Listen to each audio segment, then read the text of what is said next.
Previously on Spenelli Speaks. I don't typically get these kinds of books, so I wanted to check in with you all and see if you've heard about any of them.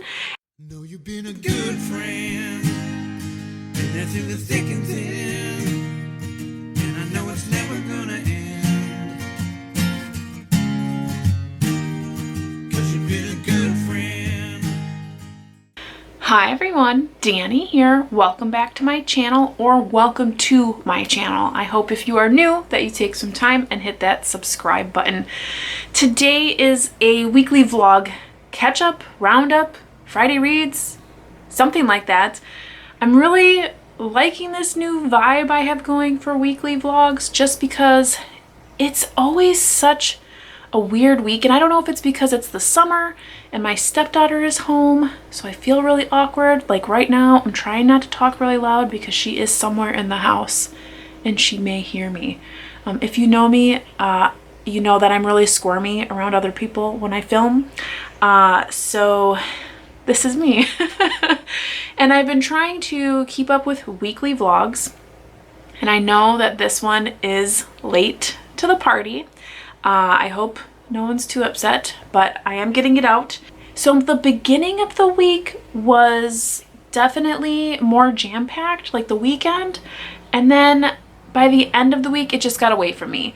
And it's not that it was a busy week. There wasn't a lot going on. I didn't have any doctor's appointments, nothing like that, but somehow Saturday came along and this was not posted. So today is Monday. I'm actually wrapping up my week today just because, like I said, it was a crazy week for me, just I guess mentally, I don't know.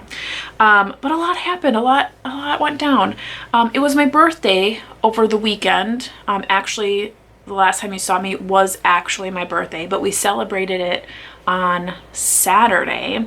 My husband and I went to a local sushi restaurant, and although it all looked really good, I would not say that it was good. The taste, it's so weird. The taste was good, but the texture was all wrong. I feel like when you eat sushi, there's more depth to it. It's more dense. It doesn't just immediately like fall apart in your chopsticks or in your mouth. I feel like you still are able to kind of chew through the nori, the seaweed, the rice. I felt like all of the rice was kind of like just falling off of everything. So for me, I don't know if it was just because it was all like very fresh or what, but that part was a little disappointing for me. The taste, however, was excellent. I really did like the taste of everything, other than we got a few rolls that had the spicy mayo or mayo sauce, and it was like super sweet. Like I felt like we were eating candy.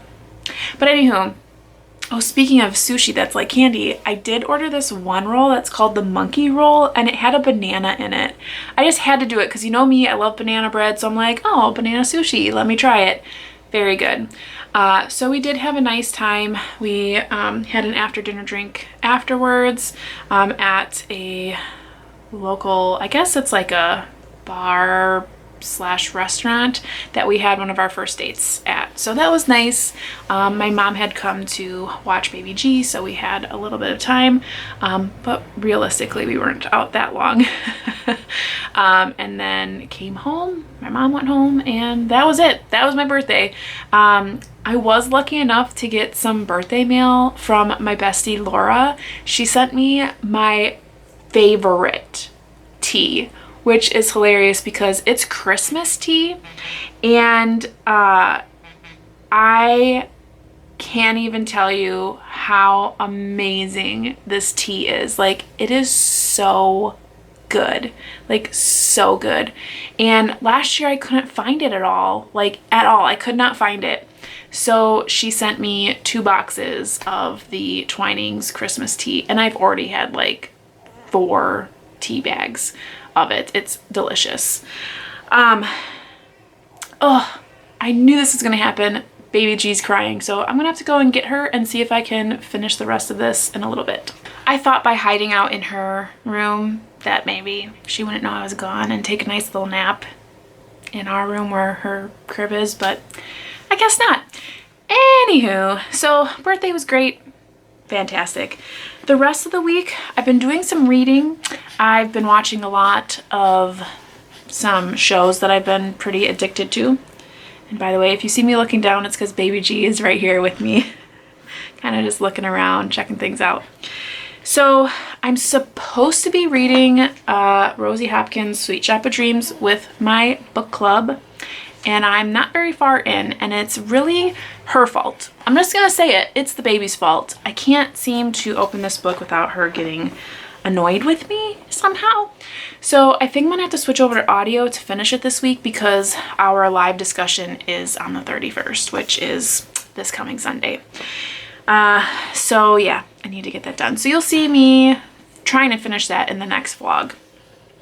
I did, speaking of finish, I did finish the third in the Bridgerton series, which is the book that has Benedict in it, and that is An Offer from a Gentleman.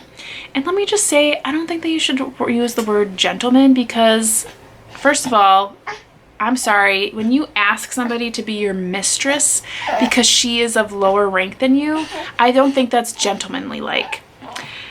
I had a real issue with the fact that half the book was basically about Benedict trying to talk her, Sophie, the main lead character, into being his mistress because he can't possibly marry her because she is a servant. Now, I get it. Back then, class structure was a big deal in Regency, era with, all the noble people and whatever. But I'm sorry, you didn't write this book then. You could have made it a little bit more modern so that us feminists don't feel so taken aback and have to wait until the entire book for you to have Benedict say that he should have respected her wishes. Respected her wishes? How about respect her honor? Respect her womanly everything? Like, oh, made me kind of annoyed. That being said, it was like, if I were to pick a favorite of the three that I've read so far this one's the best. And it's probably because it had a lot more going on, and it wasn't the same structure as the first two. I feel like the first two were exactly the same, just with different characters. And I didn't have a show to base it off of, so I didn't have any expectations. I will be starting the next one, and I can't remember what that one's called. Maybe it's Romancing Mr. Bridgerton or something like that. But this one is going to be about Colin and Penelope, which, if you are familiar with the Netflix show, they just announced they're doing a third season, and it's going to be with Colin and Penelope. So I'm going to have to hurry up and read this. Well, what am I kidding? They're going to take another year just to make this. I have plenty of time to read it. Speaking of Netflix, I have been binging, and when I say I have been, I binged. I'm already done with it. It took me like 2 days to finish Virgin River. I think this is the 4th season, and all I will say, I'm not going to give any spoilers away, all I'm going to say is nothing really happens in this season until the last 3 seconds of the series, of the season. And it's all worth it. If you watch the show the way I do and you dislike certain characters the way I do, the last 3 seconds are golden. They're the best. They literally made me go, I'm so happy I watched this season, because that literally makes me so happy. And I'm going to be so mad if they go a certain direction with that. But anywho, I was very pleased at the very last moments of the season. Speaking of other shows that I've binged and finished, I am watching a lot of shows on Hulu, actually a lot of documentaries, but there is a show from FX called The Bear, and it has a character from Shameless in it, and he's the main character, Carmi, and this is a show that takes place in Chicago, and it's about Carmi, who is a fine dining restaurant chef, and he ends up coming back to Chicago to take over his brother's restaurant after his brother commits suicide, and it's just insane. There's a lot of cursing in this show, so if you do not like the F word, do not watch the show because they say it a lot. But it's fantastic. It's 8 episodes. They are picking it up for a second season. I just love it. I love the dynamic of the characters, and specifically in the 7th episode, so the second to the last episode, it's only 27 minutes. Most of the episodes are like 45 minutes. It's only 27 minutes because it is literally shot in one shot. So if you're familiar with those like play-like films, or like Alfred Hitchcock's The Rope, it's filmed in one shot. So it's really amazing to see all of these actors be able to do a single episode in one filming shot. Just the way the camera moves and they move, and fantastic. It was a great episode. So I highly recommend that show if you are okay with curse words and you like kitchen stuff. So I watched that. That was really great. More reading. I did read more. I started Persuasion, Jane Austen's Persuasion, which follows like Anne and Captain Wentworth, I think. I'm listening to it on audio, and I gotta tell you, it's not my favorite. It's really boring. Like, it feels like the same old thing, like just a bunch of chatter and, you know, don't marry him because whatever, and now you're a 27-year-old spinster living with your sister watching her kids. Like, didn't we read that already in some other book of hers? I don't know. So I want to finish it because obviously I want to be able to finish it. I do own it physically, so I may want to do that, like pick it up and try to follow along, because the audio is kind of like, I just totally zone out sometimes. But I'll be glad when I'm done with it. But I think maybe what I'll do is I'll watch the Netflix movie, which I'm not excited about because I really do not like Dakota Johnson. Like, I do not know why she would be picked of all actresses to play in a Jane Austen film. But that's my opinion. You may have yours. So maybe I'll watch that to see if I understand the book, or I'll find an older version because I'm sure there's a better version that doesn't include her.